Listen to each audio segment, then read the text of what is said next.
Olá pessoal, sejam muito bem-vindos aqui a esse vídeo.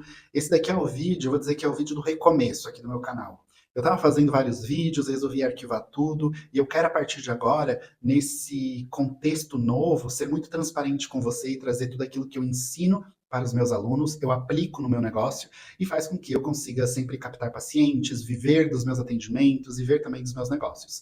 Eu empreendo hoje 100% do meu tempo, eu não tenho nenhum vínculo trabalhista com nenhuma instituição e nem desejo ter isso, justamente porque eu acredito muito no poder do trabalho do enfermeiro enquanto empreendedor.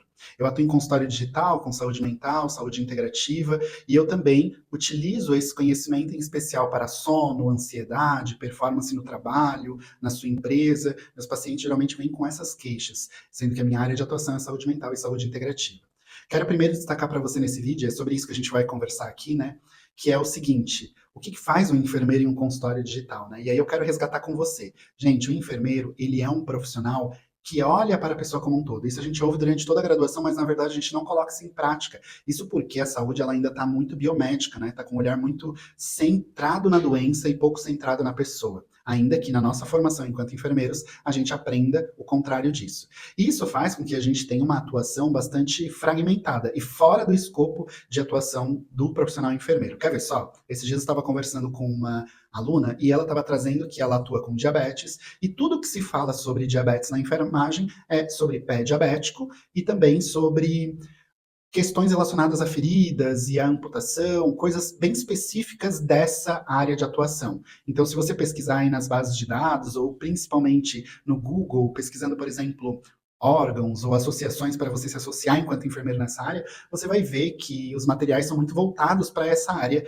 do pé diabético. Isso mostra o quê? Que ainda que o enfermeiro tenha uma atuação integral e holística para o ser humano, coloca esse ser humano no centro, a atuação dele também é fragmentada. E a gente tem que prestar atenção no seguinte: o enfermeiro não deve trabalhar só com isso. Isso é uma parte do trabalho do enfermeiro, mas o enfermeiro vai além. Qual é a base da função? Qual é a base do trabalho do enfermeiro? Nós tratamos e reabilitamos em consultório, no meu caso, consultório digital, mas nós também vamos fazer a prevenção de doenças e agravos, seja eventos relacionados àquele que você está tratando ou correlacionados a ele no futuro, e também a promoção da saúde e da qualidade de vida, apesar de a pessoa ter um problema atual. Ou seja, o trabalho do enfermeiro não é só trabalhar a sintomatologia ou só a doença, a gente trabalha a prevenção de doenças e agravos e promoção da saúde e da qualidade de vida majoritariamente. Eu diria até que o tratamento de doenças e problemas atuais, eles são quase que coadjuvantes, porque esse não pode ser o foco do enfermeiro na hora de ele olhar clinicamente para alguém. Quando eu recebo alguém no consultório, por exemplo, e ela começa a trazer uma queixa e eu começo a identificar que tem características definidoras, fatores relacionados, condições associadas à ansiedade excessiva, que é um diagnóstico de NANDA para enfermeiros, a gente consegue perceber, eu consigo perceber na minha atuação, que a ansiedade excessiva é um problema, mas eu preciso, para além do problema, entender o contexto dessa pessoa, entender o que leva ela a ter aquilo, comportamentos, condição ambiental, e os meus cuidados, as minhas intervenções, elas têm que resolver tudo isso, não só a ansiedade excessiva de forma isolada.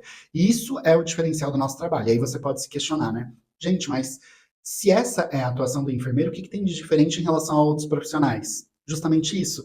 Porque, por exemplo, se uma pessoa vai num médico tratar um problema atual, ela pode até receber recomendações de estilo de vida, mudança de comportamento.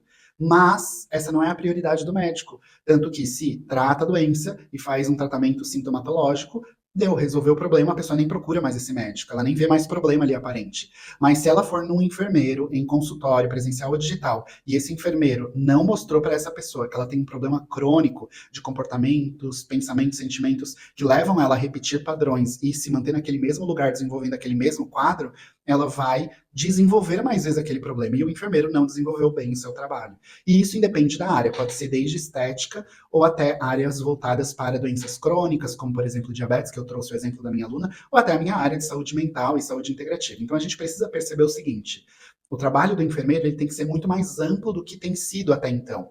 E todas as nossas condutas têm que ser sempre respaldadas pela ciência da profissão, que é o quê? Diagnósticos de enfermagem, avaliação dos resultados esperados, né? Que a gente, antes de avaliar, faz os resultados esperados para depois escolher as intervenções, e aí as intervenções de enfermagem. Então, a tríade Nanda 1, NOC, NIC, é a nossa Bíblia, a gente precisa ter ela debaixo do braço. Obviamente, hoje já tem diversas ferramentas que facilitam o uso dessas literaturas que são base da conduta do enfermeiro, mas elas precisam estar como base da nossa atuação profissional. Senão a gente vai, por exemplo, prescrever uma medicação, prescrever uma suplementação, prescrever um antibiótico, vai fazer uma intervenção ali no autista, vai fazer uma intervenção ali no idoso, vai fazer uma intervenção na gestante, na parturiente, enfim, vai fazer qualquer coisa. E se não estiver respaldado na ciência da nossa profissão, a gente vai estar praticando tudo menos a ciência da profissão, menos o ser enfermeiro. E isso já nos coloca numa prática bastante comparativa com outros profissionais. Porque se o Murilo está fazendo o que um médico faz, se o Murilo está fazendo o que um psicólogo faz, por que eu vou escolher o Murilo e não o psicólogo? Isso porque não houve diferenciação, isso porque houve uma comparação, isso porque o Murilo não está utilizando do que ele tem direito de utilizar para se diferenciar e aplicar na população a ciência a qual ele foi treinado. Então a gente precisa ter esse olhar, que a nossa atuação, seja em consultório privado, público, mas aqui eu falo muito para enfermeiros empreendedores, né, que querem aprender a empreender. O jeito certo de você se posicionar é você se posicionando a partir da ciência da nossa profissão. Vai fazer um botox em alguém, falando aqui de marca, né, mas toxina botulínica ou ácido hialurônico, vai fazer um preenchimento, por que você vai fazer? Qual é o diagnóstico de enfermagem que leva você a tomar essa conduta, ter essa conduta, né? E isso tem que ser a base da nossa profissão, a base da nossa ciência. Por quê? Porque senão você não vai se diferenciar. Isso que é importante você entender. Muito mais do que você praticar a ciência da profissão, praticar o ser enfermeiro, é você se diferenciar. As pessoas valorizam muito o nosso trabalho desde que a gente saiba comunicar e apresentar de forma adequada para as pessoas. Por isso que eu ensino o Digital Nursing Plan para os meus alunos, né? Que é um jeito de mostrar a ciência para os pacientes de um jeito que eles nem percebem que ele está ali mostrando algo muito profundo. Mas a pessoa vê muito valor quando ela vê o Digital Nursing Plan e ela vai automaticamente querer agendar com esse profissional, querer fechar. E aí eu não vejo, nunca vi, aliás, nenhum aluno meu que disse que aplicou adequadamente essa estratégia e o paciente não fechou. Ele fecha, porque se trata do quê? De saúde. Saúde é um bem inegociável, mas para isso a gente precisa utilizar de estratégias adequadas para que o enfermeiro consiga, sim, se diferenciar, se posicionar e fazer as intervenções adequadas dentro de um consultório digital. Então, partindo da lógica que essa é a nossa ciência, essa é a nossa prática, aí a gente vai entender, então, agora, o que faz esse enfermeiro ter mais clientes? O que faz esse enfermeiro se posicionar e crescer? O que faz esse enfermeiro ver força no seu trabalho?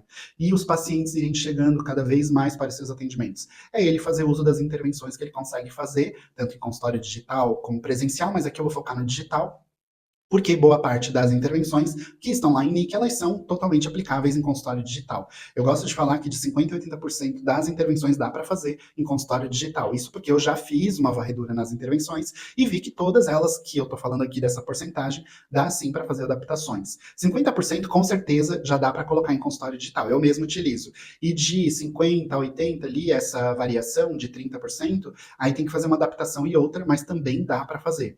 E aí você precisa então entender que o que uma consulta digital vai fazer na sua prática? Primeiro, vai te dar liberdade geográfica, obviamente. Você vai poder atender de tudo quanto é canto do país. Segundo, e do mundo também, né? Segundo, que você vai poder faturar ganhando bastante dinheiro, bastante lucro em cima dos seus atendimentos. Isso porque os seus custos serão muito baixos. E terceiro, porque você pode, mesmo tendo uma atuação bastante presencial, que é o caso de enfermeiras que atuam com a estética, né? Os enfermeiros estetas, eles conseguem, além de ter uma atuação bastante presencial, física, ter uma atuação também intercalada com consultas digitais, ou seja, vai reduzir muito o custo desses profissionais. O digital hoje é o futuro, tanto que é foco aí de pesquisas, de políticas públicas, inclusive dentro das próprias diretrizes curriculares da graduação em enfermagem, as novas diretrizes que foram aprovadas recentemente também tem lá a saúde digital. Isso porque é o futuro e a gente precisa entender que esse é o melhor momento para você, enquanto enfermeiro e enquanto enfermeira, para se projetar profissionalmente. Por quê? Tem poucos enfermeiros no mercado ainda fazendo isso, e se tem poucos enfermeiros, tem muito espaço para você se diferenciar. Já tem outros profissionais de outras áreas, bastante até, mas enfermeiros tem poucos. E com esse olhar integral, atuando de forma integral com a população, tem pouquíssimos. Então é uma oportunidade de ouro para você começar o quanto antes a aplicar tudo que eu ensino e vou passar a ensinar. Eu quero colocar aqui no canal um vídeo por semana. Primeiro eu quero saber, antes de eu falar sobre as estratégias que eu tenho aqui para o canal, quero saber, deu para entender aqui a atuação do profissional enfermeiro? Deu para entender o que ele pode fazer no consultório digital? Vai lá em NIC, pega 50% das intervenções, você vai ver que ela dá para ser aplicada em consulta digital. E aí a gente tem que entender uma coisa, antes de eu finalizar esse vídeo, que as intervenções de NIC não nos foram ensinadas, a gente vai ter que aprender agora, depois de graduado. né? A gente vai ter que entender como aplicar essas intervenções na realidade. Como eu falei, tem várias ferramentas que vão facilitar você usar todos esses materiais, depois que você começa a empreender e utilizar delas. Mas, antes de tudo, entenda o que é a base da sua profissão, da sua atuação profissional, para se diferenciar dos demais. E aí você vai ver, então, que é super possível faturar até mais de R$ 10.000 por mês com seu consultório digital. Então é isso que o enfermeiro faz, é esse olhar que ele tem, e se ele não utiliza disso, ele não se diferencia, as pessoas não vão ver valor, não vão dar valor a ele, e vão ficar sempre no comparativo. Tá ok? Então, olha só, quero começar a trazer um vídeo por semana aqui no canal, para a gente poder começar a se aproximar cada vez mais. Dúvidas que vocês tiverem em relação a essa temática, deixem aqui nos comentários. Vídeos relacionados a essa temática, deixem nos comentários também, que aí eu vou produzindo de acordo com o tempo, mas eu quero deixar aqui um vídeo por semana, pelo menos, aqui pelo YouTube, que é um canal que eu gosto muito, que dá para eu fazer vídeos um pouquinho mais longo e trazer uma ideia mais profunda para vocês entenderem a minha dinâmica de trabalho. Vou tentar trazer o máximo que eu sei que eu posso trazer aqui nessa rede social sobre o empreendedorismo em consultório digital para enfermeiros, para que você possa constituir o seu consultório, viver disso, custo baixíssimo, liberdade geográfica, ganho financeiro, você vai se sentir valorizado e valorizada, e você vai ver algo acontecendo aí na sua jornada, na sua vida, que precisa acontecer, para que você se sinta cada vez mais valorizado e merecedor de tudo aquilo que você tem acumulado ao longo dos anos e não tem percebido o retorno financeiro, como é o caso, por exemplo, das suas formações, pós-graduações. O enfermeiro, ele estuda muito, e ele precisa, sim, ser bem remunerado por isso. Então essa é a minha estratégia aqui para esse canal. Vamos conversando, já compartilhe esse vídeo aí com outros enfermeiros que querem empreender no digital, e quanto mais a gente trocar aqui, melhor para mim, melhor para você, e a gente vai crescendo juntos. Até o nosso próximo vídeo.